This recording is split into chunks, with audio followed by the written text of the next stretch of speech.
On this episode of RuneScape Mythbusters, I find out answers to questions like, can your pet cat actually kill you? Is it more efficient to only kill the Barrow's brother whose piece of armor you're trying to get? Is it possible to lose your hardcore Iron Man status on Tutorial Island? No way. These myths and more are getting confirmed or busted.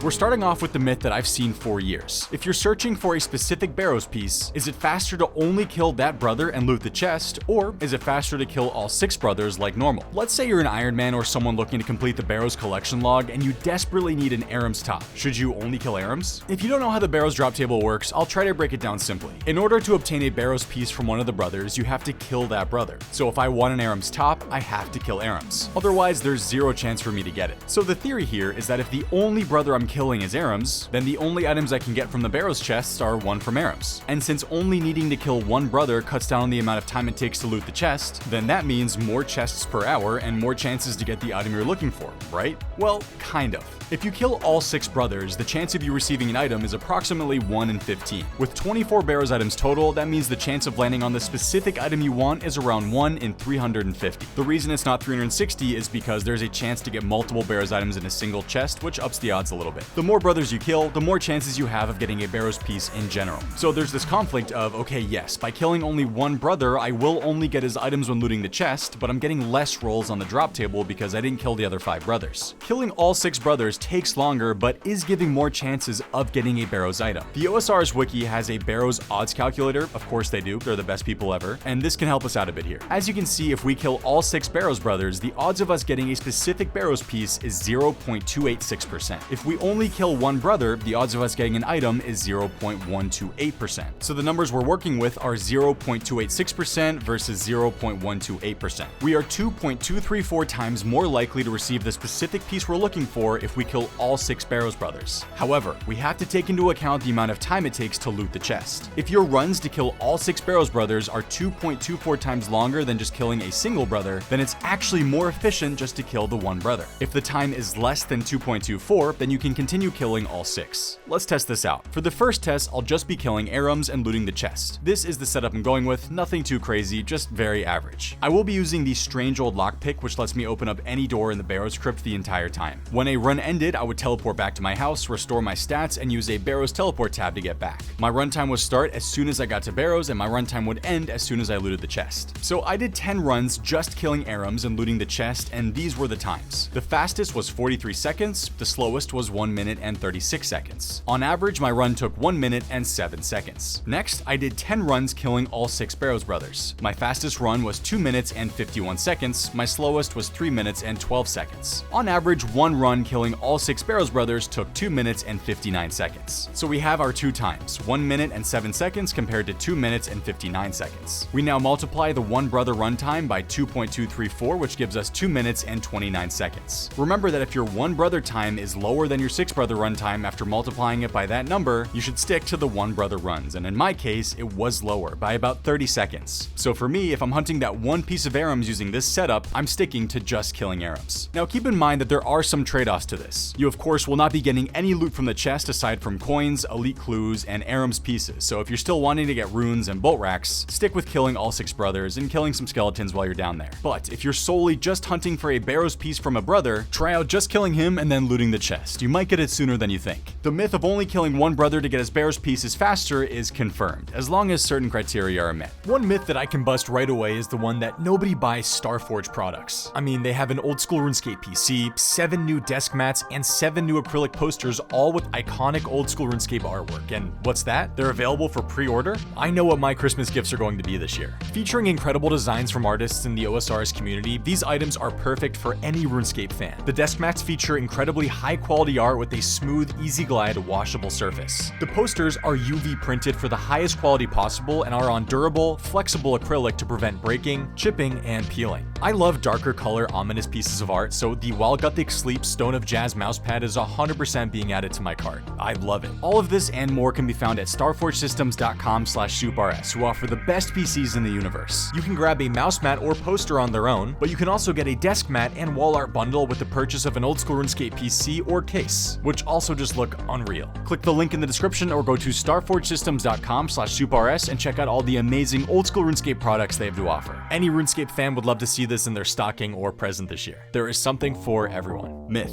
your cat can kill you. Yes, your cute little furry follower. Can he actually send you back to the Lumbridge graveyard? Let's find out. First step is to get my cat to turn into an overgrown cat, which happens when the cat has been following you for around 5 to 6 hours. Next step is to turn it into a wily cat. This can be done by speaking to Fellcrash in the Port Sarim rat pits area. You do need to have the quest Rat Catchers done in order to do this. I decided to name my cat Please Sub for no particular reason other than, I'm really close to 400,000 subscribers, and if you sub, I get closer to that, so yeah, please sub, thanks. With our wily Hellcat, we can now test this myth. We're heading back into the Barrows Crypt for this. When you're down here, make sure you're in the same room as a crypt rat. Now, ask your wily Hellcat to chase a rodent. You'll say, go on, get that nasty rat. They'll respond, I don't want to. You'll call them a scaredy cat, and they'll say, no, I'm not. Now, if you don't stop right now, you'll be sorry. You don't stop and call him a cowardly custard. He responds, watch it, be careful what you say now. You finally go off and say, cowardly, cowardly, cowardly custard, and he hisses, attacks, and it does 3 damage to you.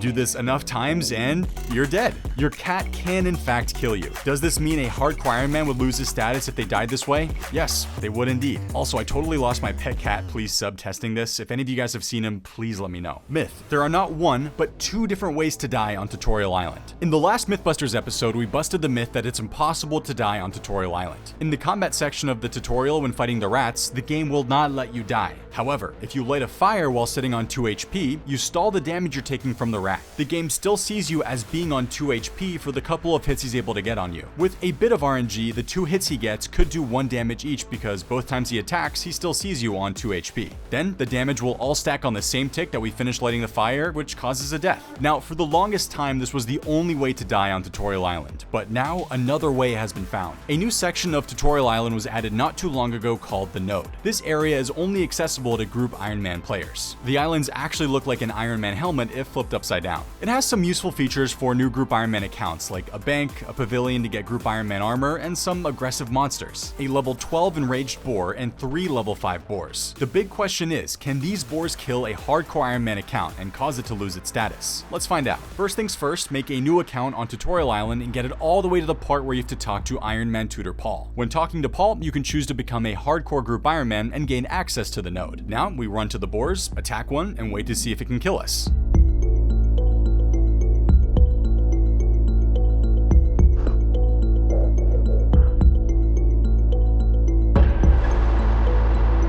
Guess what? It can. It can actually kill you. However, you do not lose your hardcore status. Whenever you die, you just respawn back at the center of the node. So there is now a confirmed second way to die on Tutorial Island, but can we find a way to actually lose our hardcore status with this method? I tried so many different things. The lighting a fire method we use in rat pits doesn't work here. In that pit, you're able to stall the damage. In this area, the hits don't stall. In fact, I wasn't able to find any kind of damage stall with the items I had access to and the available surrounding objects. My hope is that by stalling damage and then dying, it would somehow bug out the game and cause you to lose your status, but my guess is that this entire area is coded where no matter how you die, you'll always keep your status and spawn back at the node. Either way, the fact that there are now 2 different ways to die on Tutorial Island is pretty funny. Also, if you let me know why they chose to have boars here, let me know in the comments below. Good for you if you understand the reference. Something we like to do in this series is settle time disputes, and by that I mean what's the fastest way to do a common thing in the game. A good example of this is when we tested if using the southern staircase in Lumbridge Castle is actually faster than using the northern staircase. We found out that it was, by a single tile, about 1 game tick faster. I've got some more time myths to settle today, and we're starting off with one that thousands of players do every day, a birdhouse run. Specifically, the 2 birdhouses in Verdant Valley on Fossil Island. There's 2 ways you can do this run. You do the southern birdhouse first, and then run to the northern birdhouse. We're going to call this the red path. The second path is just the opposite. Run to the northern birdhouse first, then down to the southern. We'll call this one the blue path. Tests like this can be easily solved just by counting the amount of tiles it takes you to complete what you're doing. Every time you teleport in with the mush tree, you always start on this tile. If we head to the northern birdhouse first, it takes 10 tiles. Once that's done, the run to the southern birdhouse takes 11 tiles. Once that's done, the run back to the mush tree teleport takes 7 7 tiles. So in total, the blue path has 28 total tiles. The red path takes 5 tiles to get to the southern birdhouse. Then it takes 11 tiles to get up to the northern birdhouse. Then to get back to the mush tree, it takes 13 tiles, which means the red path has 29 total tiles. One single tile more than the blue path, which means going to the northern birdhouse first is the faster, more efficient path. However, this is only the case if you plan on using your mush tree after using the 2 birdhouses. If we go back to the blue path, we can see that it takes a total of 21 tiles to get to both birdhouses. The red path, however, only has you running over 16 tiles, 5 less than the blue path. So if you end your birdhouse runs in the Verdant Valley and teleport out right after your second birdhouse, use the red path. If you start your birdhouse runs in Verdant Valley and plan on using the mush tree afterwards, use the blue path. Make sure to let all your friends know about this because they might be wasting crucial seconds. If you're feeling brave, dig beneath the Dragon's Eye. For the longest time, this master clue step was seen as the worst in the game. It requires you to traverse all the way back through the Legends Quest dungeon, all the way to the bottom. You also need a ton of items like an unpowered orb, runes for an uncharged orb spell, a machete, and more. Seeing this and realizing that you need to get all these items and make that annoying run just to complete a third of a master clue step is brutal. The most efficient way that I know of to do this step is to teleport with an achievement diary cape to the jungle forester. Then chop down this tree at this angle, go through it, and then chop down this jungle plant with your machete for a quick way to get through the thick forest. You'll end up just outside of the rock you need to search to get into the Legends Quest cave. Then you have to do the classic search behind the bookcase, lockpick the door, mine the big boulders, push through another big door, search behind this plaque, use a charge orb spell on this door, go down the winch, jump over multiple rocks on this mountain on the way to the bottom, and finally, run to the Dragon's Eye. If you were tired of listening to me say all that, well, that kind of just sums up this clue. Getting to this point takes around 3 minutes and 12 seconds, and that's just to get here. That doesn't include the time it takes to get all these items. Recently, however, multiple shortcuts were added to make this less annoying. A long rope can be added to the top of the mountain, which lets you slide all the way down. It saves around 20 total seconds. The biggest shortcut, however, is the one that lets you skip this entire section. If you pass through this crack, it saves you 1 minute and 30 seconds of running, and you don't need a bunch of items. One small issue though, it requires 96 agility. Yeah, brutal. If you have both shortcuts unlocked, this clue step goes from 3 minutes and 12 seconds to 1 minute and 22 seconds, which while still long, isn't bad at all. Now, so far I've talked as if this is by far the worst and longest clue step in the game, but is it actually? There are some other horribly long clue steps, the main 4 being the Castle Draken step, the Shadow Dungeon step, the Camille Fight step in Northern Trollheim, and the Pyramid Plunder step. All of these are also annoying places to get to, but do they even come close time-wise to the Legends Quest step? The Camille step in Northern Trollheim takes 1 minute and 30 seconds to get to.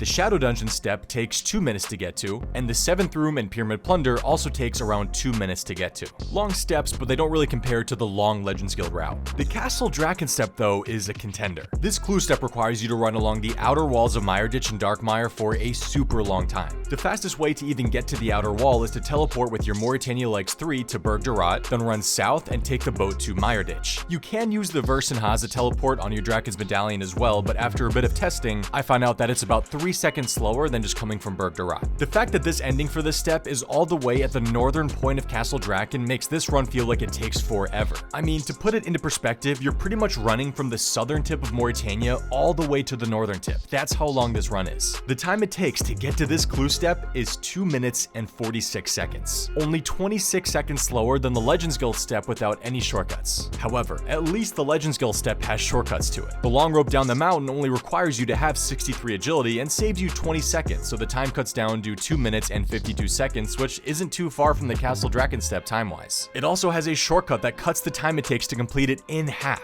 It may require 96 agility, but at least it's there. The Castle Draken step has no shortcuts. When you get this step, you need to run the full distance every time. What's weird is Jagex did add a shortcut to the top of the wall to Darkmire. It's just on the opposite side. By placing 2 long ropes here, you can hop over the wall and get quick access to Sleep and the Spider Cave. You can run north or south along this wall, which would give quicker access to the Castle Draken clue step. However, both paths are blocked off by rocks, making it impossible to get there. No shortcuts exist that I know of that cuts down on the time it takes to get to this step. So while I think we can agree that the Legends Quest step is the worst master clue step to get to, at least it has shortcuts that cut down on the time it takes to get there. The Castle Draken step has nothing. I'm surprised Jagex hasn't added some kind of high-level agility shortcut to at least cut down a bit of time it takes to get to this step, because it's up there as one one of the worst. Is it faster to run along the outer tunnels instead of the inner ones to get to the door that leads to the chest? The theory here is that there are less doors to go through if you take the outer tunnels, which in turn leads to a faster way to get to the door. Getting from one side of the crypt to the other requires you to go through 4 doors, and every time you go through a door, you stop running and have to walk, which slows you down. The outer tunnels only have 2 doors, and you can run almost the entire time. So, should you stick to only the outside tunnels? Have we all been navigating the Barrows Crypt incorrectly for years? Well, there's a couple things we have to take into account. Depending on the layout you get when entering the crypt, certain doors cannot be opened, so you're forced to sometimes go a different way than you want. I think everyone has experienced doing Barrows and realizing the door you have to go through is not next to you and you have to go all the way around. Here you can see that the door I have to go through to get to the chest is blocked off by a door that I can open, so I have to take the long way around. Yes, I know I could just use the strange old lockpick to get right to it, but that would ruin the test, and listen, this is just for science, it's just for fun, the world is relying on this answer, okay?